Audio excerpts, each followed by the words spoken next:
attacker, you only have to find one gap, and defender, you need to defend the entire perimeter. This episode, we have Or Mattatia, co-founder and CPO of Beacon Security. We're building the data and context layer for cybersecurity. We started as being a security data pipeline, but since then, we've become this platform for security data. Starting from the age of 9, I joined this elite intelligence unit, and I was actually an attacker for almost 6 years. But I always wanted to be a defender. What would you say have been, since founding the business, like the biggest surprises? The biggest surprise is our visibility tools, or detection or response tools. They need to adapt into the age of AI. What's going to happen in 5 years, nobody knows. Welcome to the RSA mini-series of the Hubscale Podcast. This is a podcast where we're going to be shining a light on the VCs and the vendors who've been making noise and making moves this week. This episode, we have Or Mattatia, the co-founder and CPO of Beacon Security. Or, thank you so much for coming on. Thanks, Elliot. Thanks for having me. And it's a pleasure to have you on. And just for a quick intro or into some of the folks who may not know who you are or who Beacon Security, I would love to have an introduction. Amazing. So yeah, Or Mattatia, based in Tel Aviv. It was really hard to get here, but we made it. Founded Beacon with good friends and amazing security leaders, Ido Israeli and Gal Hochberg. And Beacon, we're building the data and context layer for cybersecurity. We started as being a security data pipeline. In between the sources and destinations, ship everything that's needed for security to where it's analyzed, where it's SIEM, data lakes, cloud storage, bringing optionality to security teams, and doing it in a security-driven way. So we had a lot of content around what to do with data, how to transform it, how to optimize it. So that's where we started. But since then, we've become this, platform for security data. Yeah, fantastic. And what problem did you see in the market that others were missing that you wanted to solve specifically with Beacon? Perfect. So short answer is the data problem that we're all familiar with. So my background, I coding from the age of 9. I joined this elite intelligence unit in Israel, and I was actually an attacker for almost 6 years.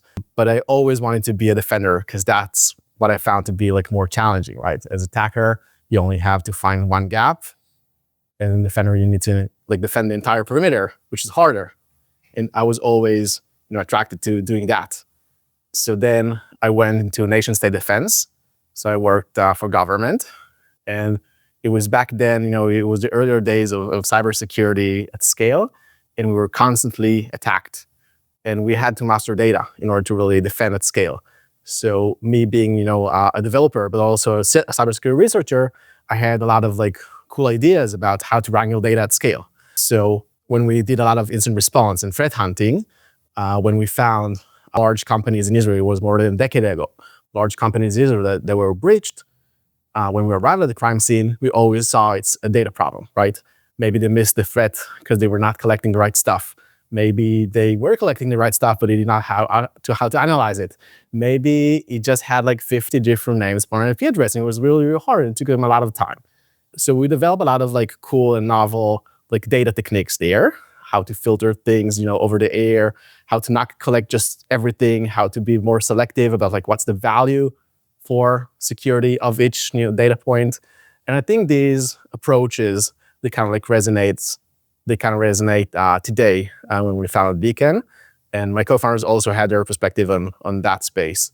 So yeah, maybe there's that. Fantastic. And why now? Why 2026? Why is it a good time to be at Beacon and a good time for you to take kind of real forward strides within the market in what you're doing today? Perfect. So data was always a problem. But I think now it's even a bigger problem with AI. You have a lot more data, and it's the old approaches of just collect and store, they just don't work. So it used to be friction, used to be a lot of tedious work, but now it just doesn't work. You can't defend an organization at scale with yesterday's tooling. So I think there's that, but also there's a great opportunity actually. The attackers, they always had advantage, right? They were weaponizing data at scale. And as defenders, we always had problems defending organizations. And we've seen all those, mega industry breaches. And finally, today with AI, we have a chance. We have a chance to actually be able to close all those gaps in a scalable way using our agentic friends. but they're only as good as their data. And we're not seeing it today yet. We're seeing the opportunity, but it's not there yet. And what we believe is it's because of like a broken data layer and context layer, right? The intelligence is amazing, right? What Opus can do, for example, is amazing. Just a vanilla model, it can do a lot of great things. And intent, we all have the intent as security teams. We want to defend our organization. We want to patch those. We want to defend against those threats. We want to hunt. We want to investigate. So we bring the intent. The intelligence is already there. It's only getting better. What's missing is the proper data and context. How you enable an agent with the right data. So there's like the concept of AX, right? Agentic experience. How you bring agents into user experiences, but also how agents interact with your system.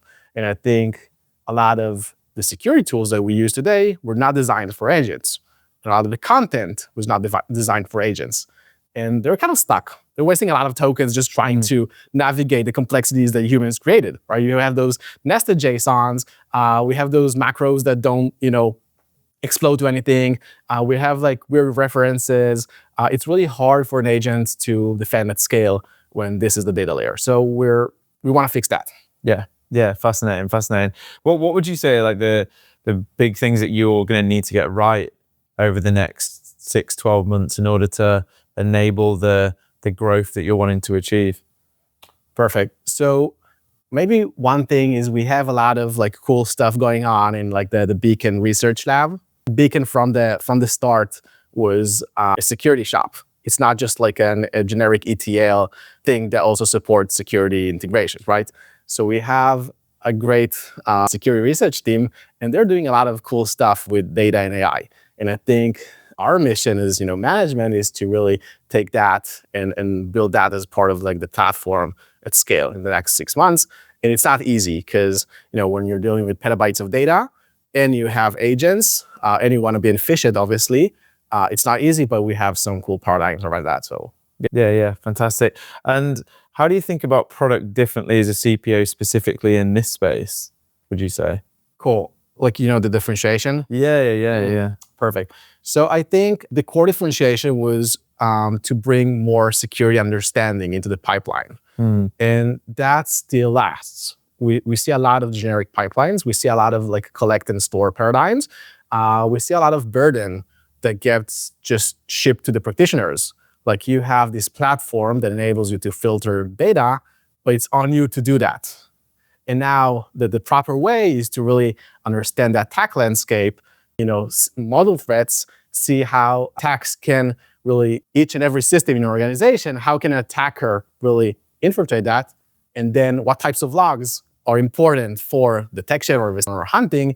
And then what types of like fields and event types you need in each in order to really do the security objective, and then how to collect it. So doing that at scale when you have like thousands of systems and you have like new ones every day, it's really a tedious task. So that's what we bring, first and foremost. We bring this understanding to security data. So if you plug us into like a Zoom, for example, we'll tell you, okay, there's like the admin activity logs, which is like cool, but you don't need like this and this and that. Maybe you can offload it to like a cloud storage, which is more affordable. So you have that for compliance, and you can always rehydrate your SIEM or data lake or whatever. And this will ship to the SIEM. And we bring that understanding. So you don't have to do it as a practitioner. So it starts with that. But then just a cool research that we were doing was around like what's more, like what else is interesting in Zoom, right? Besides the admin activity logs. And one of our researchers found that like actually the QoS logs, the quality of service logs, are really important for security because you can identify anomalies in latency. And he was actually able to surface North Korean pretenders for a company just by, so the geolocation was the same, so North America, but then there was like this anomaly in packets and latency because there's a lot of troubleshooting data there. And he was like, that's interesting, that's strange, like what's happening there? So there's a lot of security data which is really important and really interesting. And we were never able to really analyze it, right? We had those bottlenecks of like headcount. But now with agents, we can do a lot more. So I think bringing this context and understanding into the pipeline, into what you're collecting, is really a differentiation that's gonna last and only gonna be like 10x. Yeah, it's fascinating. I think founding a startup in today's market can't be easy, just with, I guess, the rate in which markets are changing and growing so quickly. The change of the buyer's perspective and their behaviors is again evolving and changing so quickly, just with the use of AI. What would you say have been, since founding the business, like the biggest surprises that you found as a founder and a CPO of Beacon? Right. So maybe the biggest surprise is how amazing the intelligence is today, right? When we started Beacon like a year and a half ago, we had LLMs and we had ChatGPT. It was great. It was like great at rephrasing your emails, right? And connecting to some tools. But now agents can do so much. They can actually triage alerts and they can do detection engineering. And you see a lot of open source tools are great in that. You only, hack a few skills and a few tools, and it's doing a great security job. But I think what's like missing there is really, good data to operate on in the safe environment. And so that's something that we did not think about when we started Beacon, about like the characteristics of an environment that allows organizations to adopt AI at scale. It wasn't one of our, core thoughts about AI. And that's surprising because we're seeing organizations that do adopt AI, not just in the sense of buying tools, but also building themselves. And I was speaking with this like practitioner from just, a large financial institution here in the US, which is, to say the least, not the most tech-forward, organization. And he said, well, they finally allowed us to use Cloud Code. That's amazing. And I've been building since then. And I told my wife, I'm not gonna be here, not gonna be home for the weekend because I gotta learn this thing. So he spent the entire weekend and he built a lot of like cool stuff. And he said, I know Kung Fu. I know how to build things my own. I don't need to buy a lot of the tools that I bought. And I think that's surprising. Like, maybe 6 months ago, it's not surprising anymore. But something happened. Something with like the agency, the harness, the intelligence. Something happened in the last few months that allows really, security defenders to be builders themselves. Yeah, and that's actually great. Yeah. And it really resonates with our core mission at Beacon to really supply the data required for builders to build. Yeah. And we mentioned before the podcast, obviously the travel that you've been doing, going across the US, hosting dinners and events. What are you hearing, apart from what you've just mentioned there? What are the key themes and trends that you're hearing from CISOs and potential customers around these issues today? Perfect. Yeah, so we're doing a lot of those, road shows. For me as a product guy, it's always a great opportunity to meet people and learn from them and get theirs. And I think there's a lot of interest around AI, obviously, but people are trying to cut through the hype. Like, what's just hype? Is this vendor just selling me, a repackaged README file, like MD file? Or is that like an actual useful tool? So there's a lot of that, and the ability to really evaluate those tools and understand if they're impactful, valuable, long-lasting, or is it just like a small arbitrage of, a thin layer or something.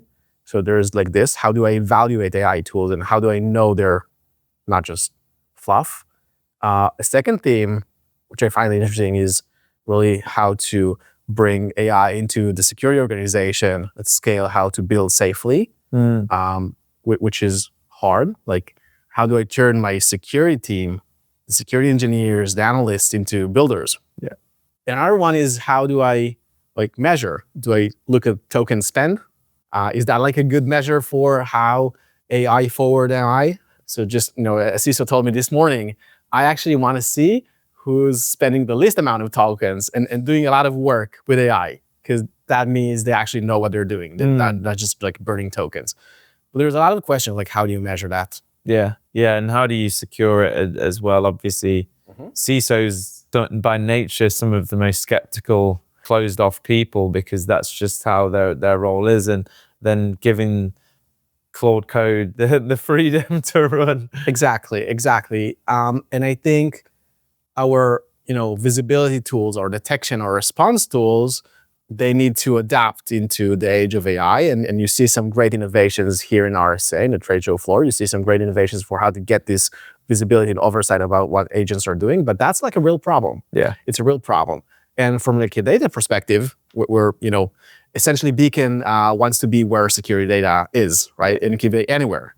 And agents, they produce a lot of data. They have those traces and they have chatter. And there are a lot of ways to collect data about like agents' behavior. And it's definitely not trivial. You need to really understand how. You need to be on top of the latest trends. Yeah. Maybe like an open claw, like what is it doing? How do I tap into that like type of behavior? How do I see right from wrong? What types of access are okay? What types are not? How to align with organizational policy. And also, collecting is not easy, right? Because a lot of stuff happens. You now have that in your browser. You open a tab and you have an LLM there. You can access stuff. Yeah. So there's a lot of challenges around how do I even like get visibility on that. Yeah. And you've this is obviously the first booth that you've had at RSA. You've been on the floor for the last couple of days. What are the trends that you're seeing across the industry from the conversations that you've been having, not necessarily from a CISO perspective, but just from the vendor world? What are you seeing as you're walking through the floor these days? Amazing. So yeah, it's our first year that we have a booth, which is really exciting. And we're having a lot of conversations with practitioners and security leaders, not just about Beacon, obviously. And I think one interesting one is about headcount, actually. And people are asking, do I need to keep growing my team? Because we see so many examples for organizations and teams that do so much with less, and we see single individual contributors that just do like amazing platforms themselves. So there's a lot of questions around roles in security, but also roles in general. Product managers, developers, designers, where this is all going.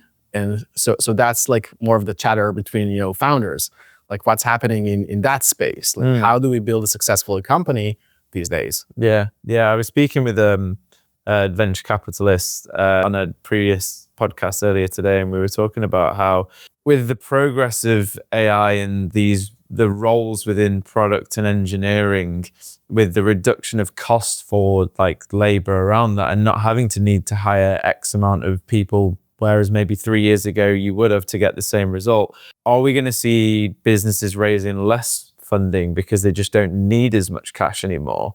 It's fascinating to see what is actually going to happen with that. What would be your perspective on something like that? So I think the core stays the same. You still need a lot of fuel for marketing to get your word out there. Product is really important. It's really important to bring a lot of value and to have this very fast iteration with the market. And I think that's very important.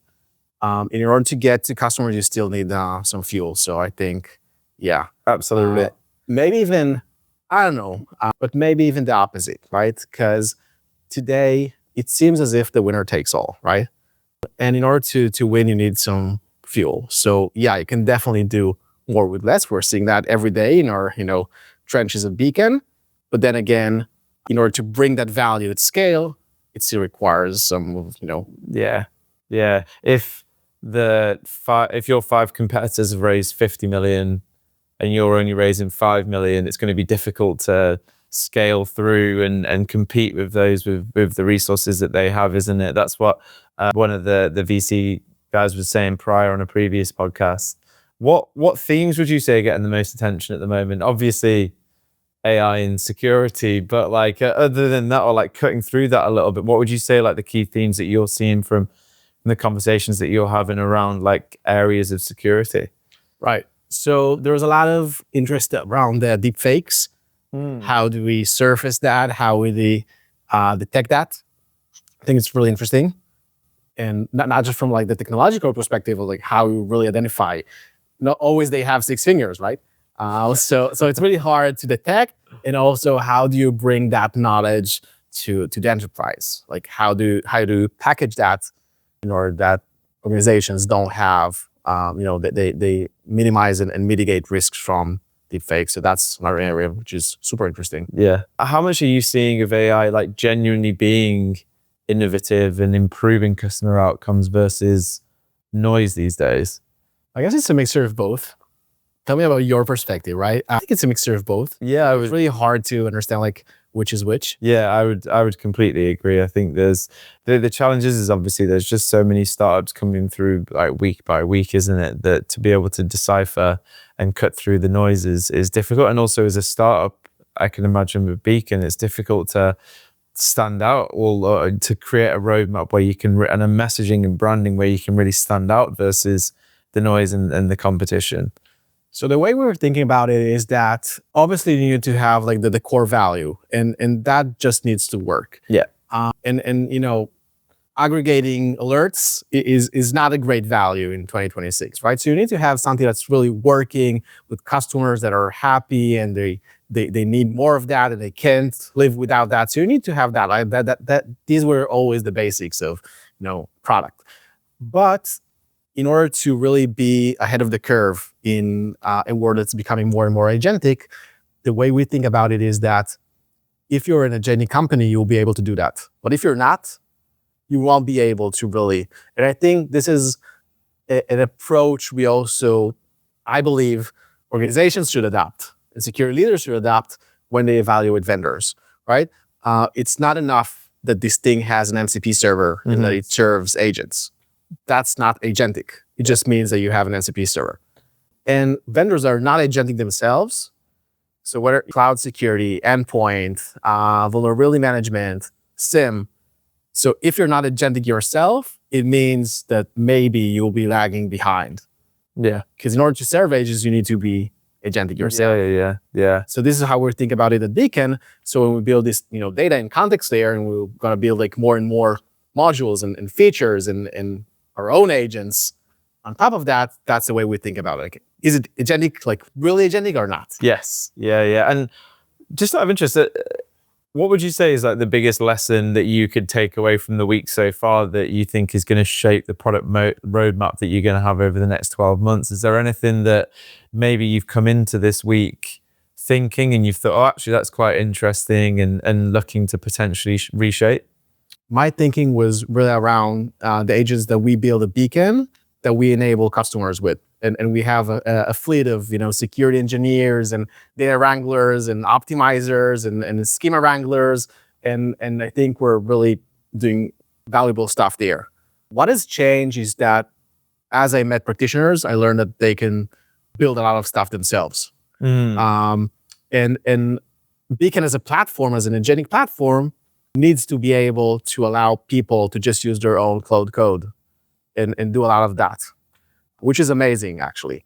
It's amazing that security defenders are now becoming builders, and I think we're really well positioned to bring that value to them.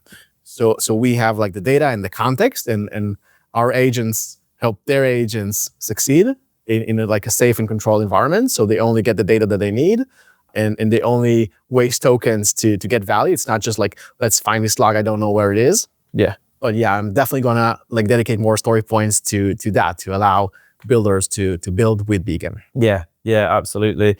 We've been hosting quite a few events across Austin over the last 12 months, and a lot of them are focused towards CISOs and practitioners. And we always put a question out there. We say, guys, we're going to do a roundtable. We're going to do a speaking event where we're going to be talking about topics. Can anyone feel free to recommend anything that you want to talk about? Every single one is, how do I use AI? How do I improve AI? How do I use it across my security ecosystem? How do I get my team to be using it?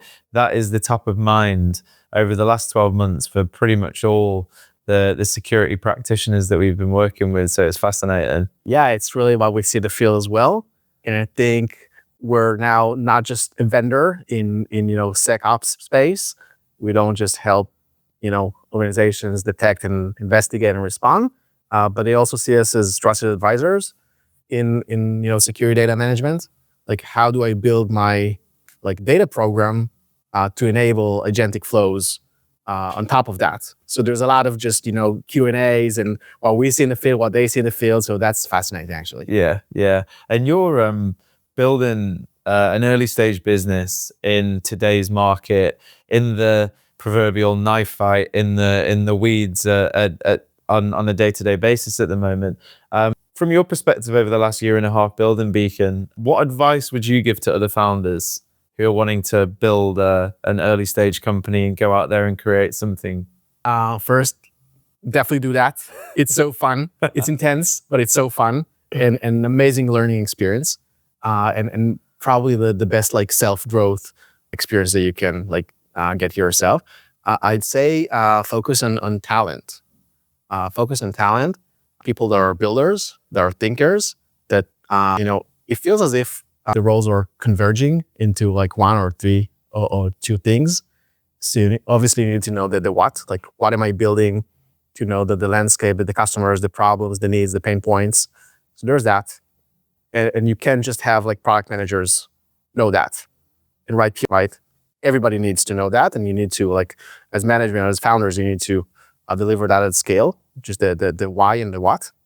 And then you have people that are very quick builders. They vibe code, they hack, they just build amazing experiences very, very fast.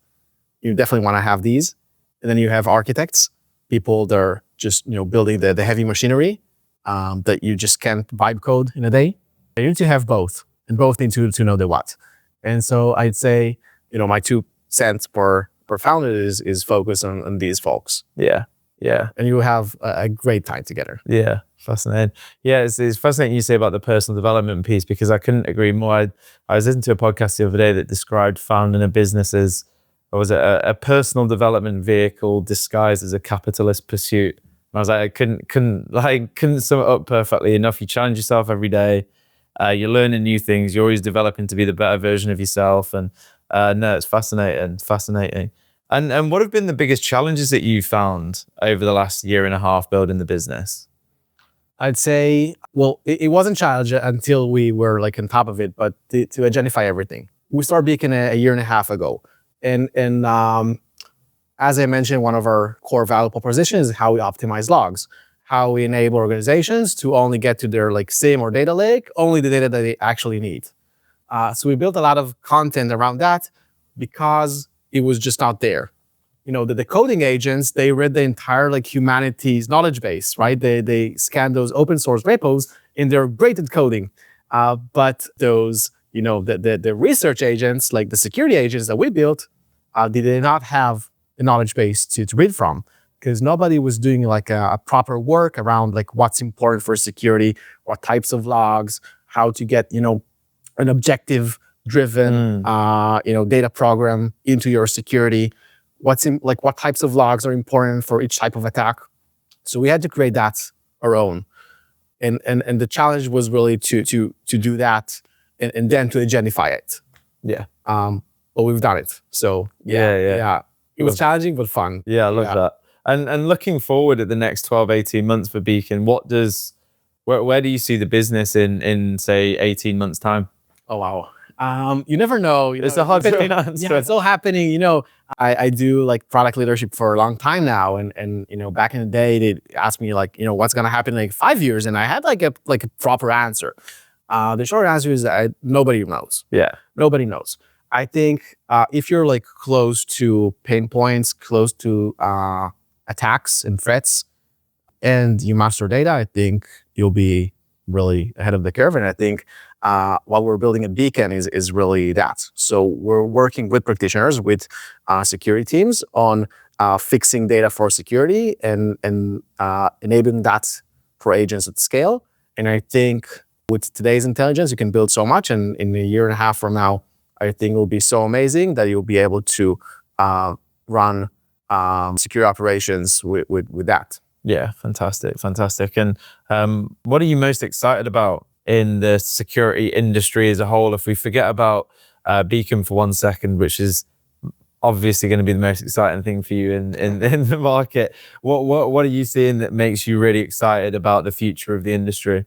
Amazing. So yeah, I think we're building Beacon because we feel it's valuable and fun, but yeah, we're part of the community, we're part of an ecosystem, and I think we're thankful for the people and security leaders that helped us build it and that mentored us, and we want to pay it forward. And I think that's the exciting thing about this community, like how it transcends and how it tackles those challenges, like the technological challenges that we face as industry, like together, how we help each other. I think that's something I have not seen in other industries, like how we're like so together in the business of let's help each other to really stay ahead of the curve and fight those challenges together. I think it matters a lot today. Yeah, fantastic. Well, no, super excited to see what the future looks like for Beacon. I think the next, as you said, you can't tell what the next 18 months is going to bring, but I'm sure it's going to be full of excitement, challenges, fun, personal development, and I'm super excited and super bullish for what the business is going to achieve. So